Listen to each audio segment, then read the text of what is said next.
Assalamualaikum warahmatullahi wabarakatuh dan selamat sejahtera semua. Saya Imam Syafi'i bin Haizee, mewakili kumpulan Keris Buana akan menerangkan serba sedikit tentang zaman kegemilangan kerajaan-kerajaan awal di alam Melayu. Sebelum kita pergi lebih jauh, baik kita menelusuri apakah itu ciri-ciri kerajaan awal di alam Melayu. Terdapat 4 ciri kerajaan awal di alam Melayu, iaitu raja, undang-undang, rakyat dan wilayah pengaruh. Untuk raja, institusi raja merupakan komponen penting dalam pentadbiran kerajaan awal di alam Melayu. Pada zaman tersebut, raja dianggap dewa dan berkuasa mutlak. Seterusnya, ciri-ciri kedua ialah undang-undang. Setiap kerajaan awal di alam Melayu mempunyai undang-undangnya yang tersendiri. Walau bagaimanapun, tujuan semua undang-undang tersebut adalah sama, iaitu menjamin keselamatan dan keamanan kerajaan. Seterusnya, ialah wilayah pengaruh. Kerajaan awal di alam Melayu mempunyai wilayah pengaruh yang begitu luas. Ada yang diperoleh menerusi jajahan ataupun naungan ataupun perkahwinan. Ciri-ciri yang terakhir sekali ialah rakyat. Rakyat merupakan taat setia kepada raja dan menjadi penentu kegemilangan sesebuah kerajaan. Mereka yang ingkar arahan raja akan mendapat tulah dan boleh dihukum bunuh. Baiklah, itu merupakan sedikit ciri-ciri tentang kerajaan awal di alam Melayu.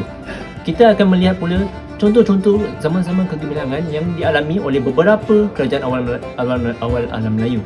Kerajaan pertama ialah Kerajaan Champa. Kerajaan Champa ini diasaskan oleh Chulian pada abad kedua tahun 192 Masihi.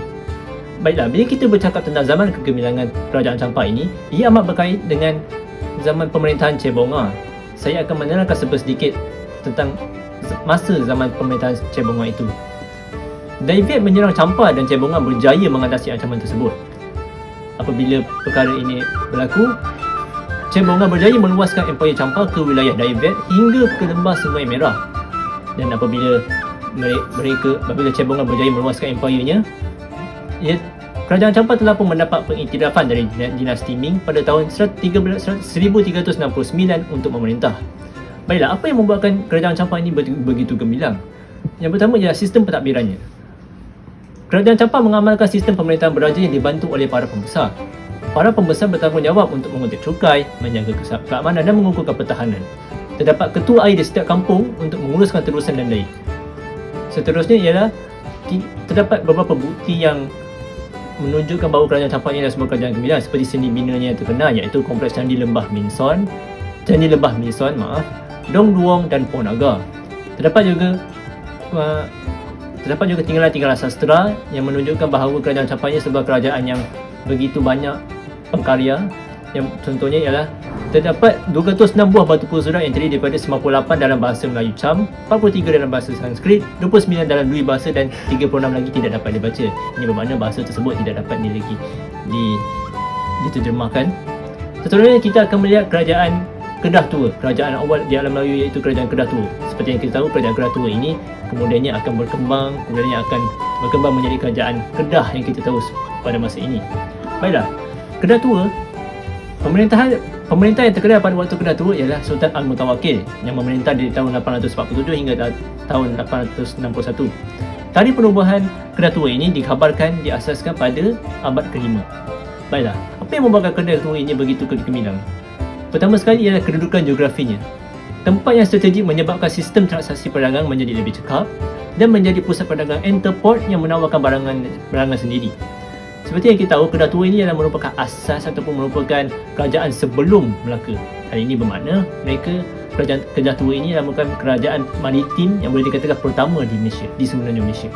Baiklah, terdapat beberapa pelabuhan yang menjadi tumpuan ataupun menjadi tempat yang menjadi tumpuan untuk pedagang-pedagang di luar sana, pedagang di luar sana pada masa itu. Yang pertama ialah Pelabuhan Kedah Tua.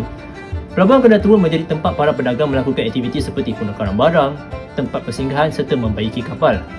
Ia juga menjadi pusat perdagangan pelbagai hasil tempatan yang dikumpul oleh rakyat Kedah Tua seperti biji timah, emas dan lada hitam. Selain Pelabuhan Kedah Tua, di Kedah Tua juga ada Gunung Jerai.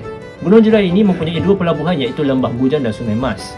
Menjadi tumbuan pedagang luar untuk berdagang, dan majoriti pedagangnya ialah kaum Cina, Arab dan India yang menjalankan kegiatan perdagangan dengan penuh ketepatan dan pedagang luar yang lain secara berterusan. Setakat itu sahaja yang saya boleh terangkan pada masa ini. Selebihnya saya akan serahkan kepada saudari Nisa. Sekian. Assalamualaikum, nama saya Nurisa Afni Azmi. Saya akan membentangkan Kerajaan Gangga Negara dan Sriwijaya. Kerajaan Gangga Negara diasaskan oleh Raja Ganja Sarjona. Kerajaan ini ditemukan pada abad ke-6. Gangga Negara merupakan kerajaan terawal di Perak dan apabila dimusnahkan, lahirlah dua buah kerajaan yang mengambil alih kuasanya, iaitu Kerajaan Melayu Beruas dan Kerajaan Manjung. Ia merupakan sebuah kerajaan yang kuat dan besar pada masa itu dan pusat pemerintahannya juga berubah-ubah. Kemudian kemajuan bandar berlaku dengan pesat disebabkan kerajaan mereka kaya dengan emas. Setiap perkara perlulah mempunyai bukti bahawa ianya berwujud. Contoh bukti kewujudan Gangga Negara ialah proses penyelidikan arkeologi yang menemui barang artifak seperti butiran manik, periuk, cap mohor dan lain-lain yang tertulis dalam tulisan Pallawa. Seterusnya, penemuan barang artifak yang berupa patung Buddha diperbuat daripada gangsa di Tanjung Rambutan pada tahun 1931. Anda dapat lihat contoh barang artifak berupa patung Buddha seperti gambar di sebelah. Seterusnya pula Kerajaan Sriwijaya. Pengasas Kerajaan Sriwijaya ialah Dapuntah Yang Sri Jayanasa. Ia perlu ditemukan pada 683 Masihi. Kerajaan Sriwijaya merupakan kerajaan maritim terulung pada abad ke-7 hingga ke-13 Masihi di Asia Tenggara. Ia juga merupakan pengaruh besar di Indonesia, Filipina dan semenanjung Malaysia. Kebanyakannya, ia dipengaruhi oleh agama Buddha dan agama Hindu. Dari segi sistem pemerintahan dan kegiatan ekonomi pula, pentadbiran wilayah terbahagi kepada dua, iaitu kedatuan dan peradatuan. Kemudian, padi merupakan tanaman utama mereka. Antara balangan dagangan yang digunakan ialah damar, kapur, barus dan lain-lain. Faktor kegemilangannya pula mempunyai sistem pentadbiran yang cekap, iaitu raja menggunakan konsep Dewa Raja. Konsep Dewa Raja ialah raja dianggap sebagai jemaah dewa dan berkuasa mutlak. Seterusnya, kedudukan ekonomi yang kukuh seperti pusat perdagangan yang masyhur kerana terletak di laluan perdagangan antarabangsa. Akhir sekali, perluasan kuasa dan pendaklukan, iaitu melalui misi ketenteraan juga mempunyai angkatan tentera yang kuat. Ia dapat menakluk kerajaan-kerajaan yang berkedudukan strategik. Sriwijaya juga menggunakan taktik perang untuk meluaskan kuasanya. Akhir sekali, pengajaran yang boleh diambil daripada sejarah kegemilangan kerajaan-kerajaan awal alam Melayu ialah kepentingan kepimpinan yang berkesan bagi terus maju ke hadapan.